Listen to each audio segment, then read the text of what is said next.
Welcome. It's Danie and Kevin, the podcast. Hello. You're not going to clap like you suck with this now. I just pushed all the buttons. You can't hear. You just pushing buttons at this point. Yeah. This is ridiculous. Wait. It's this one. There we go. Welcome to Danie and Kevin, the podcast. I'm Danny B. I'm Kevin Khan. And we're two former radio hosts who lost a job, so we had to do something. So here we is. Yep. What you got? I'm eating ice cream. What kind of ice cream is that? Because you've been like, It's been a minute since I've actually doubled down on some ice cream, bro. Yeah, you're right. I haven't seen you eat ice cream in a while. My brother, he got something from Cold Stone. Oh. Did you used to work at a Cold Stone? You remember I used to work at Cold Stone? You told me that. Bro, I had to like audition. Yeah. Like literally like audition like to work at Cold Stone. Like it was like a whole acting thing, and they made us perform in front of the other candidates. We had to come up with songs on the spot. That's crazy. Yeah. We did like one to SpongeBob. It was like, we make the ice cream, something, and it's Cold Stone Creamery. I don't want to. And when people tipped, we had to perform. I'm good. That's a great. That's like, oh no, that's a monkey in a cage thing. I'm not saying that because it's you. I'm not saying that because it's you. I'm saying like just the way it's want a peanut, do a trick. That's really what it was. Like people would tip us in the tip jar. Hell no. But I will say it was fun. I forgot his name. We used to work with one dude when I worked at Cold Stone, and he could legit sing, and he be dancing and stuff, and like we would rack up hella tips with him. I used to work at the outlets, and there was a fudgery. The fudgery yeah. Yeah, and they would sing and do that all the time. It was pretty dope. I'm not gonna lie. See, it's not that bad. It was cool. I didn't like the way you put it out there. Like they would tip us, so then we would have to fucking sing. You know, you should tip her. Anyway, it's been an eventful week, child. Yeah.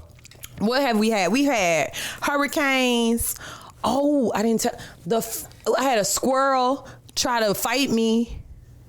I had a bear try to eat me. Well, okay, where are you for a fucking bear to be in the vicinity?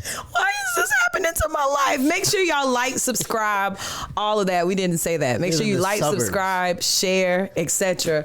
But yes, I live in the suburbs of freaking Orlando, and when I moved to Florida, I was cool with the alligators. I was like, okay, I'll figure that out. I'll just stay away from the water. I don't swim anyway. I can't see him no way. Right. I can't swim. It's fine. Mm-hmm. Then we had to deal with the love bugs. I said, you know what? They come and go. It's a couple of months out the year, but they come and go. Right. It's okay. Mm-hmm. The mosquitoes, they've been whooping my ass, but I'm like, I had mosquitoes in Georgia. Okay. My family from South Carolina, it's okay. Georgia? This fucking bears? Nah. You know what's crazy? I have yet to see a bear in Florida. I have yet to see a bear. I've been here my whole life, though. That's the problem. I have yet to see a bear until I was yet to see a bear until goddamn last night. I was doing my club gig. Yeah. I come home from the club gig. I get into the neighborhood. I see the neighbor, and he's walking with his book bag on. And I guess he's going to work early or something. Yeah. But he's walking like swiftly, and he keeps. And I was like, what the fuck is going on? I see a 4-legged thing gallop. And it going fast, bro. It galloped across, like probably the size of your dog. It galloped like across the street. And I was like, the size of my dog? My dog's not that big. Wait a minute. Wait a minute. The size of your dog. Yes, it's not that big. And I was like, what is that? So I turned my bright lights on. I'm like, this is weird. So I'm looking to where it ran in between like some houses. I look and I'm like, what's over there? I turn around and the bear is like, oh, in front of you? Yes! Because it's a bend. Like the road bends like this. I don't even know. And so the bear is literally, as I turn the corner, he done knocking the trash cans over. And then my bright lights are on now. So he's like in the middle of his swipe of the trash can. He looks up like, who that? Just reckless. Like, and then he's looking at me like, what up? Then he got a friend that come on the other side of the street because I'm trying to turn like this. So it's a bear on this side of me, a bear on this side of me. Yeah. And I'm in the middle of the street at this point, like, so what we gonna do? And I like peeped down the street. I was like, y'all done went to every house and knocked down the trash. But y'all done went to everybody's house. You're complaining, but what are you gonna do about it? Right. No, not the next one over. This is the one that scared me too. I'm not stopping that shit. They went to every house on the block. Our house was like unscared. I was like, what you trying to save me for later? So then I like drive past them because I'm like, oh my God, that's a bear. Was it a brown bear? There was black bear. Yeah, no, it was a black bear? Yeah. He knew. He knew. Because we the only black ones on the block for real. He was like, I'm gonna let y'all live.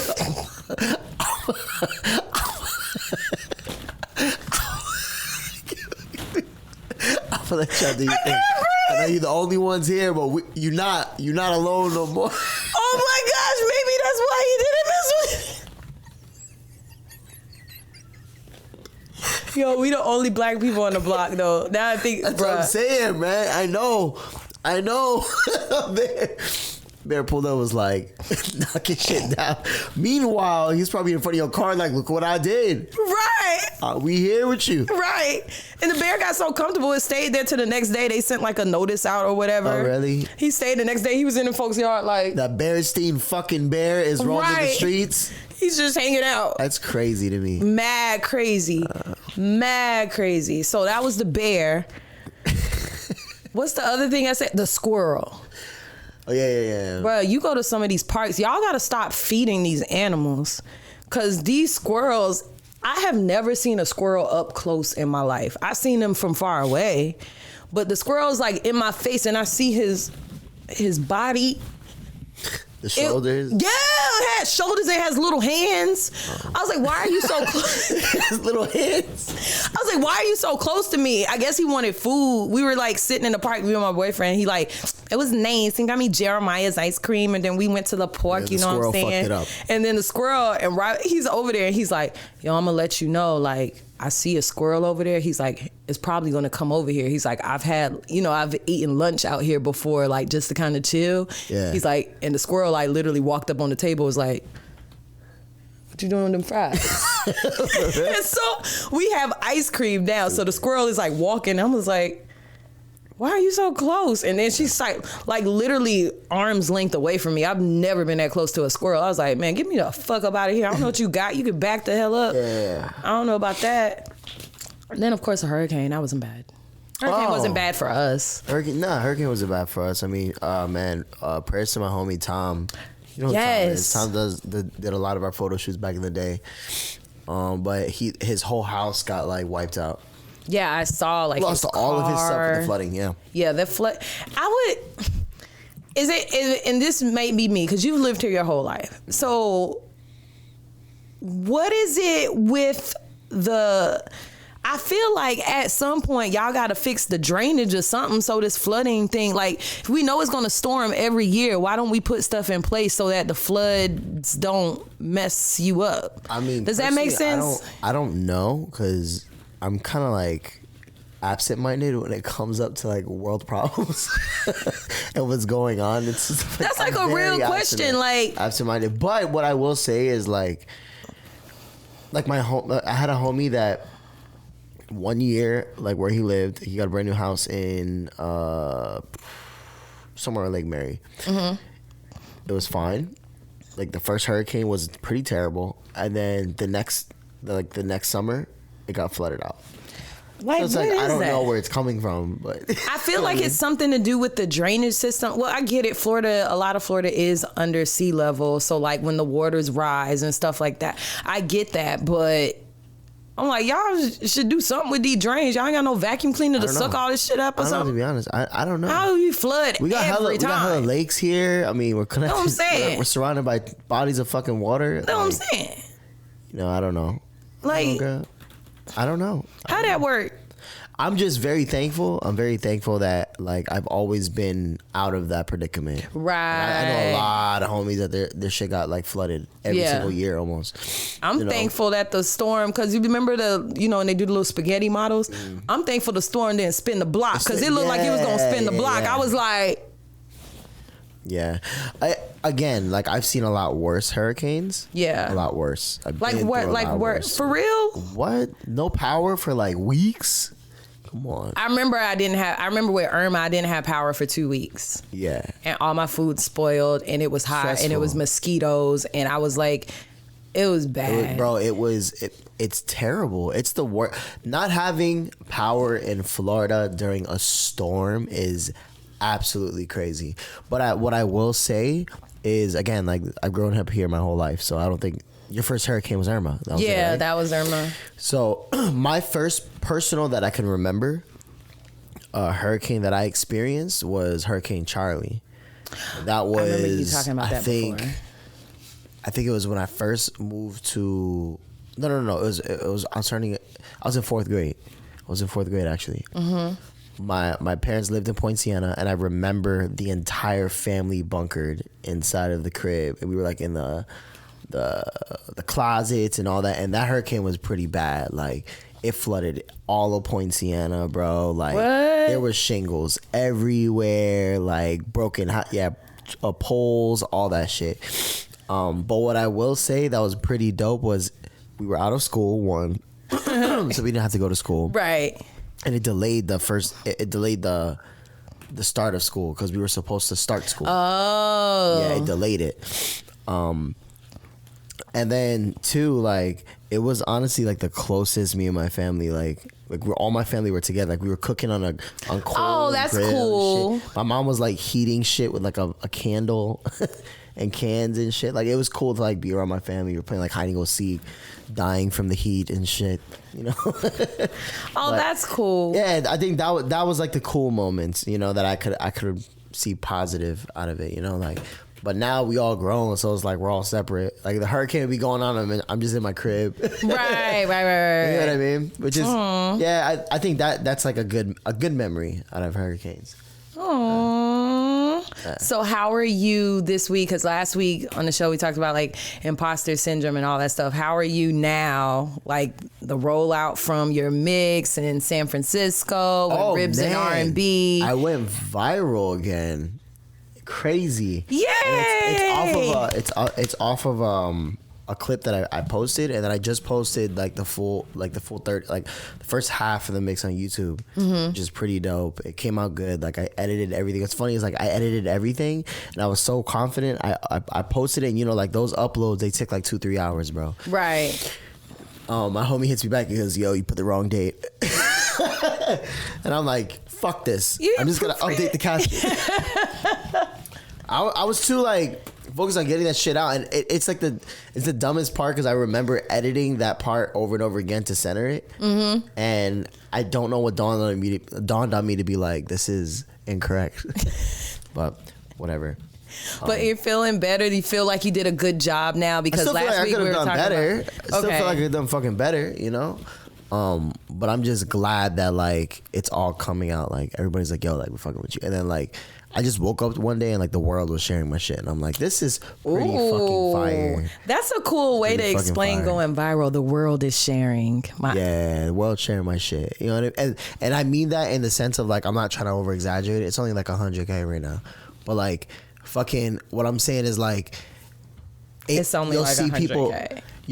Not like that only either. Not like that either. But like what I'm saying is like you could see people sharing it, and it's like a different language. Oh. Yeah, like they'll post me. It's like in like Japanese symbols, or there's somebody like in Brazil that's sharing it. There's people like that's what I mean. Like yo, like what? Wow. Yeah, and what I do love too is like it's giving hella attention to the party alone, like which is pretty dope because that party deserves all the eyes right now. Right. But a lot of people that are replying, they're just like, yo, like where is this party? Where is this party? Where is this party? And I'm trying to take the time too. It'll be like. I like it, and I'll talk to them, be like, "Yo, watch it, or go here, or like, go to San Francisco, blah blah blah, or follow this page and shit. But yeah, that kind of like, that's where I took a step and I was like, holy shit, this is kind of weird, because I went viral once on TikTok. I've never been like viral on Instagram like that before, so I'm like, I'm not like gazed about it. It's just weird as shit. You know what I mean? It's weird as shit. Like, I don't even I try to stay away from my IG as much as possible, because it's just consistent. Right. Which is, again, it's cool. It's cool as fuck. But yeah, it's just weird. Do you feel like nervous? Like, I gotta watch what I post now, make sure I don't offend anybody, and make sure this and make sure that. Do you feel like that? That's why I try to stay away from my IG as much as possible, because I just don't want to get in my head again and be like, yo, like, I gotta make sure I post this and make sure I never wanted social media to be that way for me. And like, now that I'm looking at it, I'm like, bro, I can't get in my head with all this bullshit. But it's cool. It's like, it's just weird. It's like, what the fuck? Oh, I'm happy for you. Motherfuckers from Japan are like symboled out. Exclamation point. I'm just like, I know you're screaming. I know you excited. You know what I'm saying? Exclamation point. But yeah, it's cool, man. It's cool kind of seeing the love get back. It felt good, man. Felt good. I mean, hey, aren't you you can announce that the station that you're working for now? Oh, I genuinely can't remember the name of it right now. I have a brain fart. But yes, my station goes live today. Fire me. I'm working on the back end. So this is cool because, of course, you would be working obviously. All right, go ahead. What was that? Nothing. I heard you. But it's been really cool because I'm learning because of this voiceover gig I got. So we talked about this last week or whatever. I got a little, did we talk about this last week? I can't remember. But I got a voiceover gig as a result of me going to Dallas and all of the attention I was getting in Dallas with the radio people or whatever. Yeah. And so I got a voiceover gig, which is really cool. Like, I'm the voice of a station now. You can listen. It's in South Bend, Indiana. Sure. It's called 1023. 1023. What is it? Oh, they haven't. It's some other stuff. It's some other stuff in, but it's like an old school and R&B station, and it's 1023. So they haven't. The name is coming, but they have to do some clearance stuff. You know, like 1023 The Beat or The Vibe or whatever. They have to do some clearance stuff first. But it went live today, actually. And yeah, you can listen to it. 1023. That's fire. Congratulations. WYET. Is it WYET? I don't remember, but I'm working on the back end of radio. But it's cool because I'm learning how that works. That stuff works. Like how commercials work. Like, you know, when you go to San Francisco, Dallas, Orlando, and you hear the same McDonald's commercial. How that happens. Gotcha. It's like it's cool. It's like a lot of stuff happens on the back end to get stuff sold, and then you get placements on different radio stations. There's so many people involved and so much money that exchanges hands, and I'm just like, oh, that's how like national buys and all that stuff works. If you're into sales, you know what that stuff means. And I'm learning like these, I don't know, like barter points and that. It's crazy. Like, it's a lot of stuff on the back end of radio that I'm learning. So I'm like, oh wow, I already know the front end of the business. I'm learning the back end of the business as far as like how you get to the money. So that's been kind of cool at the whole thing. But that's dope though. Congratulations. Thank you. So hopefully I get more stations and you'll hear me on the radio. More Danny B. More Danny B. And I gotta thank you too, because while I was in here trying to figure out how to do it, you literally busted in. We gotta find a little corner, or like maybe, because I'm getting a new desk, just speak that out loud. Probably put like a corner over there for me to do it. Yeah, because I'm doing it, and it's so crazy. I'm using this as like a voiceover studio now, and I'm like in here sitting in the ball pit like Michiana's new number one. It's hilarious. New number one for R&B and old school. Wiggle, wiggle, wiggle. I mean, it's good to have something outside of being in the club all the time, right? Because I know the club is like new to you in a way, being in the club all the time. Yeah. So, I mean, what is it? Being in the club lately, how's that been? It's been cool. You want to know something that actually happened in the club with me the other day that I was just like, What? I'm confused. So we were talking about something, and I was like, y'all want to see my boyfriend? And they was like, yeah, I want to see your boyfriend, girl. So I showed everybody a picture of my boyfriend, and they're like, we thought he was white. I'm like, what about me makes you think I'll be dating a white boy? Ain't no offense to the white boys, but I mean, what about me makes you think I'll be dating a white boy? I don't. was this in Beecham or was this? No, we were just hanging out. Oh, we were just hanging out. Oh, okay. Hanging out, but it wasn't in. Was Beecham. it Sunday night? Y'all were hanging out. Yeah, you were hanging out. Yo, I was outside Sunday. Yeah, you were hanging out with us, but I love her to death. But she was like, I thought you would date a white boy. I was like, what about me, Screams? Because that's the second time. Because I've also had somebody here be like, a Spanish guy. He was like, he's like, I feel like I'm more black than you. And I was like, what the fuck? Because I can read. What the fuck is that? Is it because I can read good? Why are you looking at me blankly? That's hella wrong. Like, why do you have why do you feel like you had the audacity to be able to say that? And two, like, what is it that I'm putting out that makes people think that I'm not down with the brown? Right. I just thought it was funny. I don't know. It was something weird that happened. Whatever. Damn, I'm sorry that happened. Shit. People suck. No, but it's weird because I only get that in Florida. Like in Atlanta, there's a lot of black people like me. You know why? It's because people have a perception of like what, you know what I'm saying? And I get it. Like I wasn't. And they're just kind of like, oh, she's just probably one of them. I think too because I've been on pop stations. Oh, true. So I'm like, is it because I've been like the one black girl on the pop stations that y'all like, oh, okay, she be. But I'm like, did y'all listen to me on the pop stations? Because I was very much like, hey, what's up? You know what I'm saying? Like, did y'all actually listen to me? I don't know, man. That's just people that are very ignorant and, you know, aren't really. I just find that interesting because I've never gotten stuff like that or comments like that until I moved to Florida. Ever in my life. Crazy. But how, like, who are you? I always think about, like, who are you to just be that? You know what I mean? Like, you're not black. Motherfucker, excuse me? You know I'm sorry. Right. I'm sorry. Let me put the magic marker. Yeah, I mean, even with me, it's like growing up, I didn't know where to fit in. Oh, that's interesting you say that. So you should talk about your experience going to California compared to here, how that was for you. Yeah, like I said, growing up in Florida, it's like, it's weird because like, there's not much Asian people. There is. I didn't know that like colonial area, all this, they have. Right. There's a lot of Vietnamese people here actually. But where I grew up in Kissimmee, Florida, it's like, it's either you Puerto Rican or Dominican or black. That's it. Maybe some white. Right. You know?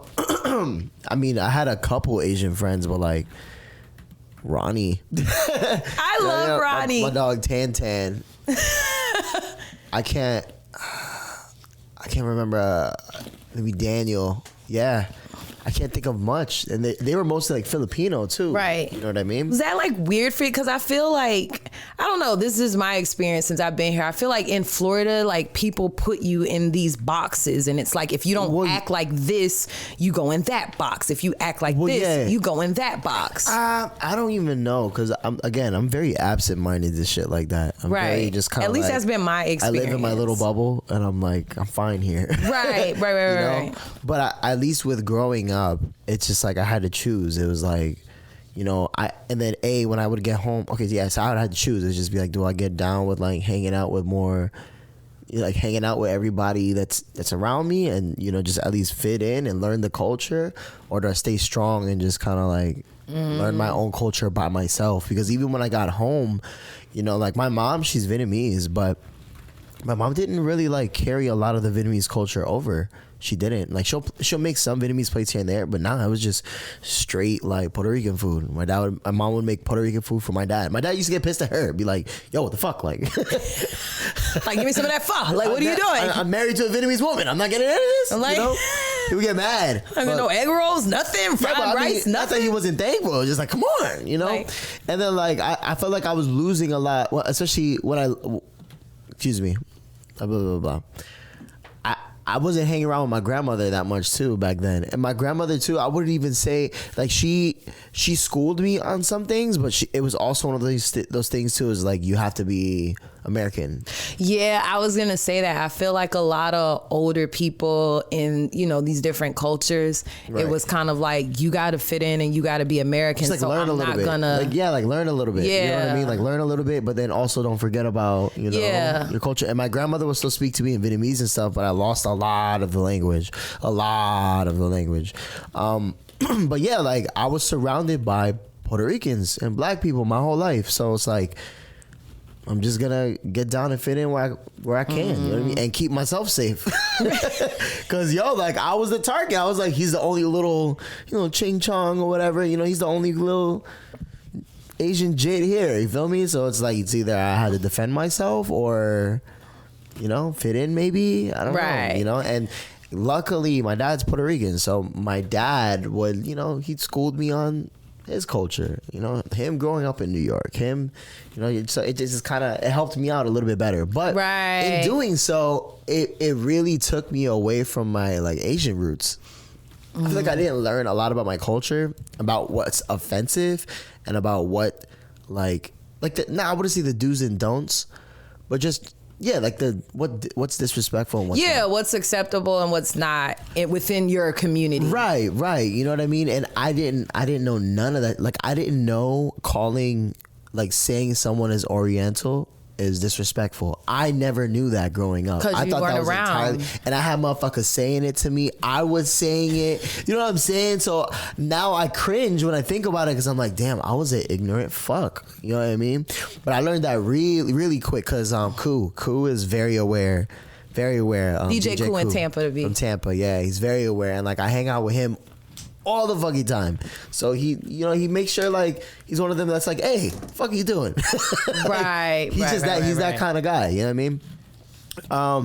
But yeah, just now is when I really started to like learn different things like that. Like I would go back to my grandmother. I'm like, yo, like how come you didn't tell me that this was kind of like you're not supposed to put your chopsticks like this in the bowl? Like I never knew shit like that. And she was like, you're a kid. Like I'm just gonna let you live.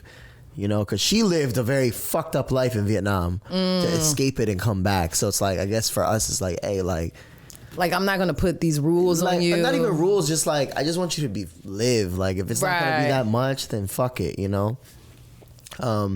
So again, that's interesting. This is me growing up as, no joke, sometimes the only Asian kid in school. You see another Asian kid, you're like, where? Right? How, bro? Where'd you come from? Then we go to the Bay Area. Yeah, we went to San Francisco. There is Asian people everywhere. And not to sound offensive, but I literally got off the plane. And again, this is not a you all look alike type thing because people do that with us too. But I literally looked around and I was like, careful. Everybody has like the style and swag and everything. So when I went out there, like when we went to the Ribs and R&B and I seen the Asian dude with the gold teeth and he scooted past me. He was like, hey, what up, mom? Like, let me get past you real quick. I was like, Tyrone? Like, oh. That's funny as shit. Okay. Like literally, I was like, "This is different." That's funny as shit, man. I mean, and again, man, we got a lot of Asian people with blends of culture over here. Or there's a lot of like Asian people that I know out here in Orlando that like they know how to speak full Spanish.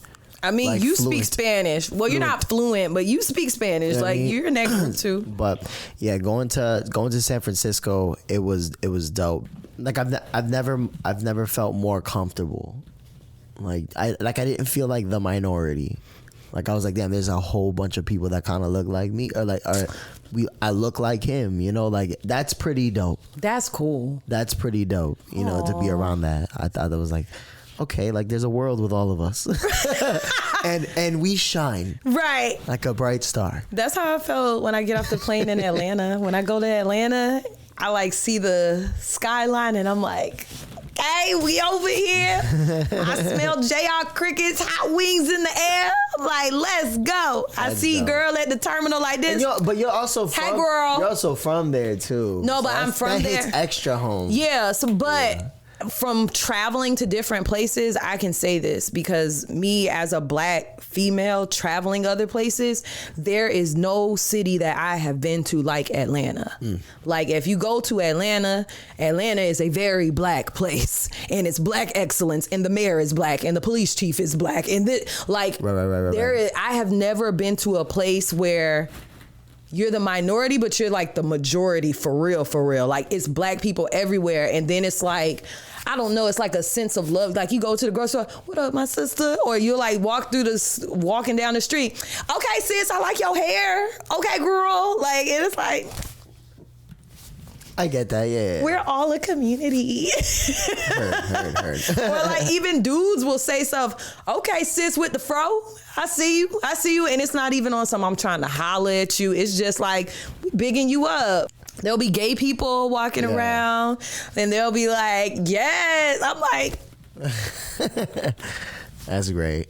I have yet to go to Atlanta too. I want to go to Atlanta so bad. Then I'll run into my mom's friend or something somewhere. And be like, baby, go ahead, tell your mom I'm gonna bring her some cake. Yeah, that's I feel that happens too. But yeah, Atlanta is cool because if you go there and you hang out, you literally go around just how you said. And I experienced it too, just how California was. When you look around, it's like Asian people everywhere. Yeah. Atlanta is that. You walk around and it's black people everywhere, and it's like all types of black people. Like an array of black people. So it's cool. That's how I feel like when I go to Atlanta. Liddy. So, well, glad to catch up with you. Yeah, that was great. I feel like we had a little bit of a heart to heart there. Yeah, I liked it. As always, you could subscribe to us, ring the bell, follow us. Why are you talking like this? Like Bob Ross. This is the beginning of my voiceover work. Oh, okay. Am I good enough since you have a job in it? You sound like AI right now. Can I slow this one down? Ew. Baby? Okay, never mind. This went to a place that's weird. Follow us and subscribe. Definitely follow us, subscribe, leave a comment, all that jazz. We will talk to you guys next week.